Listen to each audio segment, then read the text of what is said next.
बिस्मिल्लाहिर्रहमानिर्रहीम नहमदुहु व नसल्ली व नसल्लिमु अला रसूलिहिन नबील करीम।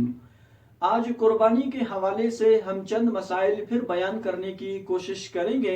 आप इन मसाइल को तवज्जो के साथ सुनेंगे तो इंशाअल्लाह अज़्ज़ा वजल इससे आपको काफ़ी फ़ायदा होगा।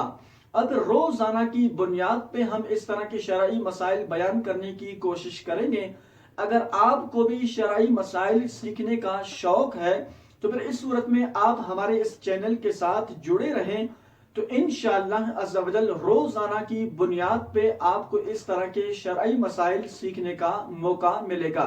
और आजकल चूंकि कुर्बानी के अय्याम बहुत करीब हैं, तो इसलिए आज हमने मुनासिब समझा कि इस तरह रोज़ाना की बुनियाद पे ईद तक हम कुर्बानी के मसाइल बयान करने की कोशिश करें, ताकि इससे आप नाजरीन को भी फ़ायदा पहुंच सके। तो कुर्बानी के हवाले से एक मसला यह है कि कुर्बानी जब हमने कर ली तो अब उसके गोश्त का क्या हुक्म है। यानी कि बाज़ लोग पूछते हैं कि जब कुर्बानी कर ली तो अब उसके गोश्त का क्या हुक्म है, क्या सारे का सारा गोश्त हम अपने घर वालों के लिए रख सकते हैं या फिर उनमें से कुछ हिस्सा गरीबों में, रिश्तेदारों में भी तकसीम कर दें। देखिए, कुर्बानी के गोश्त का जो है वो हुक्म यह है और मुस्तहब और बेहतर भी यह है कि कुर्बानी के गोश्त को आप 3 हिस्से करें। एक हिस्सा गरीबों में तकसीम कर दें और फिर एक हिस्सा जो है वो दोस्त अहबाब रिश्तेदारों में तकसीम कर दें। इसी तरह पर एक हिस्सा आप अपने घर वालों के लिए रख दें। तो ये मुस्तहब है, बेहतर है, अफजल है। लेकिन अगर कोई शख्स जो है वो कुर्बानी के गोश्त को, सारे का सारा गोश्त वो अपने घर वालों के लिए रख दे तो ये भी जायज है, इसमें कोई हरज नहीं है। या फिर सारे का सारा गोश्त अपने रिश्तेदारों में तकसीम कर दे या फिर गरीबों में तकसीम कर दे तो ये भी जायज है, इसमें कोई हरज नहीं है। लेकिन बेहतर और अफजल यह है कि आप इसके गोश्त के 3 हिस्से करें।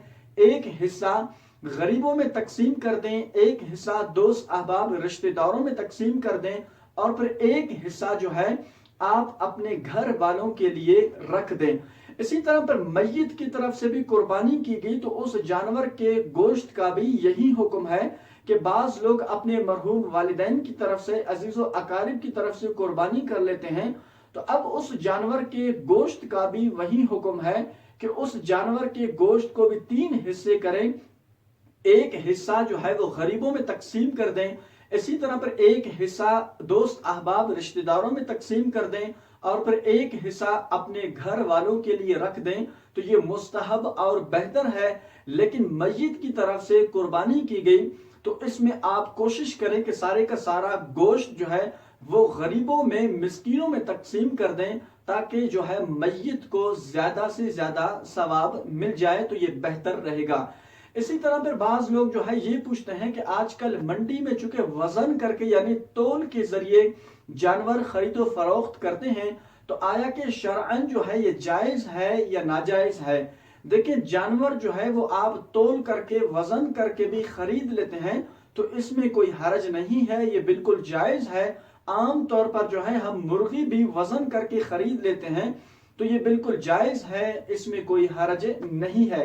इसी तरह पर बाज लोग जो है वो कुर्बानी के अय्याम के हवाले से पूछ लेते हैं कि कुर्बानी के दिन जो है वो कितने हैं। यानी कि आया कि हम कुर्बानी जो है वो सिर्फ पहले दिन ही कर लें या फिर दूसरे दिन और तीसरे दिन भी कुर्बानी करना ये जायज है। देखिए, कुर्बानी के अय्याम जो है वो 10 जुल्हिज्जा, 11 जुल्हिज्जा, 10 जुल्हिज्जा यानी ईद का दिन, इसी तरह पर 11 जुल्हिज्जा और 12 जुल्हिज्जा यानी तीसरे दिन मगरिब तक आप कुर्बानी कर सकते हैं। ये कुर्बानी के अय्याम है। सिर्फ पहले दिन यानी ईद के दिन कुर्बानी करना ये कोई लाजिम और जरूरी नहीं है। अगर कोई शख्स 10 जुल्हिज्जा को कुर्बानी करना चाहे, 11 को करना चाहे और 12 जुल्हिज्जा की मगरिब तक कुर्बानी करना चाहे तो बिल्कुल कर सकते हैं। पहले दिन कुर्बानी करना ये कोई लाजिम और जरूरी नहीं है। इसी तरह पर एक मसला ये बयान पूछा जाता है कि क्या जब हम कुर्बानी के लिए हमने जानवर खरीद लिया तो अब आया कि उस जानवर, मिसाल के तौर पर हमने बकरी खरीद ली या फिर गाय खरीद ली, तो अब इस सूरत में उस बकरी का दूध और गाय का दूध हम पी सकते हैं, धो सकते हैं या नहीं धो सकते। देखिए, अगर हमने कुर्बानी के लिए कोई जानवर खरीद ली بکری خریدی یا پھر گائے خریدی تو اب اس صورت میں اس جانور سے منفعت لینا، منافع حاصل کرنا یہ جائز نہیں ہے، ممنوع ہے، مکروہ ہے۔ لہٰذا اس بکری یعنی کہ قربانی والی بکری یا پھر گائے کا دودھ پینا بھی یہ مکروہ ہے، جائز نہیں ہے۔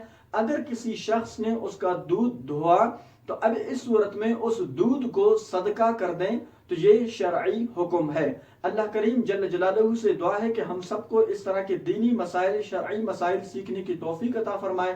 وآخر دعوانا ان الحمد للہ رب العالمین۔